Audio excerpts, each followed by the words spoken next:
Now, most people are not going to do this. All right. Most people are not going to do this. Right? Because it's time consuming. But the best thing about this is that there is no marketing budget for this except for your gas and your time. Whereas like on the residential side, does anybody do residential real estate?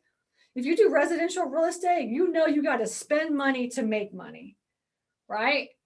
Whereas on the commercial side, on the storage facility side, like you just drive around because all these people that are in tertiary markets, secondary and tertiary markets, they're just like, you know, old, there's like older people that are like all the ones that you talk about that are not on Google Maps. It's like older, you know, dudes that are just like, you know, they want to connect with you. They're not going online to sell their property, right?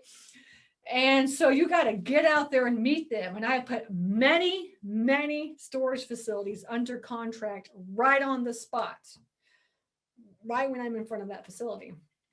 I'll call the guy, I'll call him up and I'll just be like, hey, you know, would you be interested in selling? And they're like, yeah, I've been thinking about selling. He's like, one guy was like, you know, I get calls every week about my facility being sold. I said, well, I'm right here in front of your facility right now. Do you want to meet? I want to buy it. I'll put it under contract right now. He was like, come to my house right now and I'll sell it to you. And so I went over to his house and I sat in his office, his house for an hour. He told me his life story, about an hour and a half or so. He told me his life story and I put it under contract. That's all he wanted. That's all he wanted. Right? And that happens all the time. All right. And wholesalers, that wholesale storage facilities, this is what they do. All right. The one that I'm buying and closing on this next week, I'm buying it from a wholesaler. Actually, it's one of my students, but he found the property. He called me up. He's like, I got this property. Do you want it? And I said, yes. And all he did was drive around and just talk to owners is what he did and put it under contract. That's it. So it's only time and gas money is what this marketing budget is, right? So Google Maps, Google business listings, all right?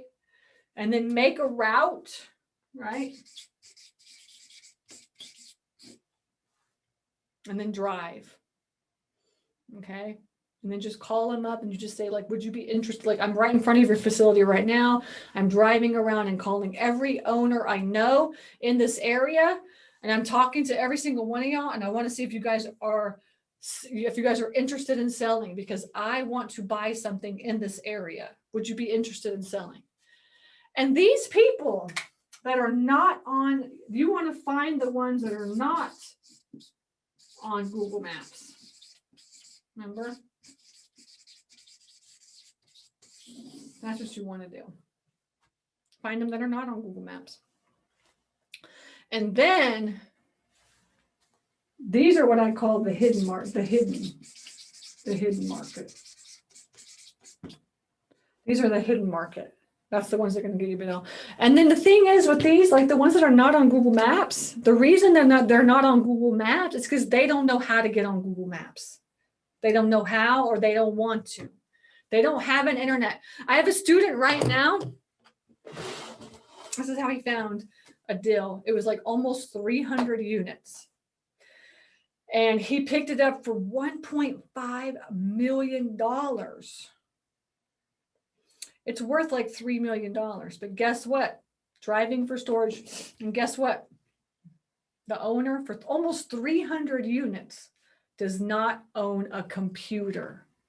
He does not even own a computer. And he has 300 units.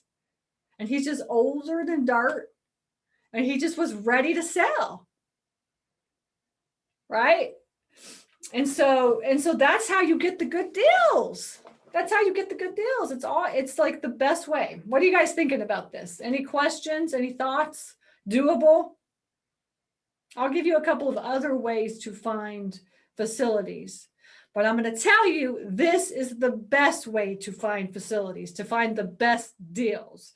These are how I'm buying, I'm buying like less than $500,000 properties. Now, some of you guys might want like, million, 1.5 million, $2 million properties. You can still find these this way. Like I said, one of my students just picked up a $1.5 million facility by doing this.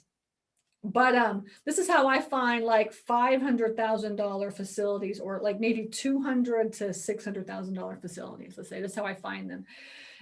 But then what happens is I'm buying these facilities at least 50 cents on the dollar, if not more, up to 25 cents on the dollar. And guess what else I find when I do this? Abandoned storage facilities. Abandoned storage facilities are out there. You just have to be aware when you're driving. You have to be aware, right? So that's the key. You can't just be like, jamming out or whatever to like Pearl Jam, right?